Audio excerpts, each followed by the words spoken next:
আসসালামু আলাইকুম দর্শক, আশা করি আপনারা ভালো আছেন। আপনাদের মাঝে আরেকটি নতুন ভিডিও নিয়ে আসলাম। আজকের বিষয় গাভী হিটে আসার গুরুত্বপূর্ণ 4টি ধাপ। 1 নাম্বার প্রস্তুতি পর্ব, 2 নাম্বার উত্তেজনা পর্ব, 3 নাম্বার কাম উত্তেজনা পর্ব, 4 নাম্বার নিষ্ক্রিয় পর্ব। গাভী হিটে আসার এই গুরুত্বপূর্ণ 4টি ধাপ নিয়ে বিস্তারিত আলোচনা করব এই ভিডিওতে। ভিডিওটি না টেনে আমার সঙ্গে থাকুন। গাভী হিটে আসার লক্ষণসমূহ সকল ডেইরি খামারিদের জন্য অবশ্যই জানা দরকার। বর্তমান সময়ে আমাদের বাংলাদেশে প্রচুর পরিমাণে গাভী পালন করা হচ্ছে। গাভী পালন করে লাভবান হওয়ার জন্য সঠিক সময়ের মধ্যে বাচ্চা উৎপাদনের কোনো বিকল্প নাই। আর উন্নত জাতের বাচ্চা উৎপাদনের জন্য গাভীকে উন্নত জাতের বীজ প্রদান করতে হয়। আসেন প্রথমেই জেনে নেই সেই হিটে আসার গুরুত্বপূর্ণ 4টি ধাপ। 1 নাম্বার প্রস্তুতি পর্ব। গাভী হিটে আসার লক্ষণগুলোর মধ্যে প্রথমটি হলো এটি। গাভী হিটে আসার লক্ষণের 3 দিন পূর্ব থেকেই এই প্রস্তুতি পর্ব শুরু হয়। হিটে আসার পূর্বে এই সময়কে প্রস্তুতি পর্ব বলে। গাভী হিটে আসার প্রস্তুতি পর্বের লক্ষণসমূহ: গাভী খাওয়া দাওয়া কম করবে, ঝিমানি ভাব থাকবে, গাভীর যোনি পথের মুখ দিয়ে স্বচ্ছ পাতলা ঝিল্লি বের হবে। 2 নাম্বার উত্তেজনা পর্ব। এই উত্তেজনা পর্ব 1 দিন অথবা 24 ঘন্টা স্থায়ী থাকে। আর আমাদের খামারি ভাইরা বেশিরভাগ ক্ষেত্রেই এই পর্বেই বীজ দিয়ে থাকেন।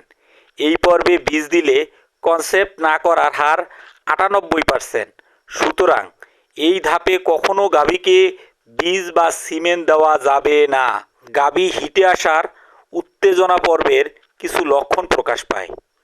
গাভী ঘন ঘন প্রস্রাব করবে, পাশে থাকা অন্য গাভীর উপর লাফিয়ে উঠবে, অন্য গাভীর যৌনাঙ্গ শুকতে থাকবে, দুধ উৎপাদন কমে যাবে, গাভী ডাকতে থাকবে।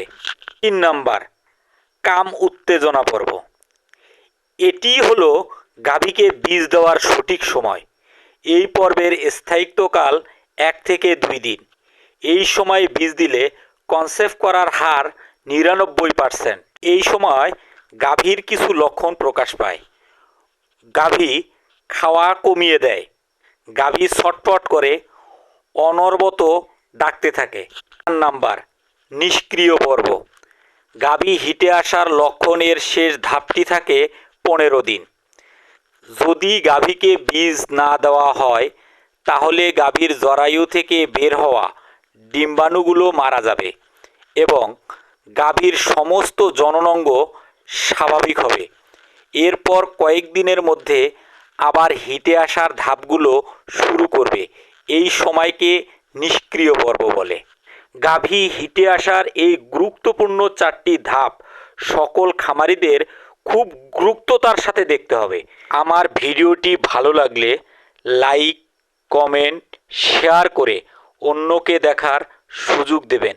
পরবর্তী ভিডিও বানানোর জন্য আমাকে অনুপ্রেরণা দেওয়ার জন্যে আপনারা আমাকে অবশ্যই কমেন্ট করবেন।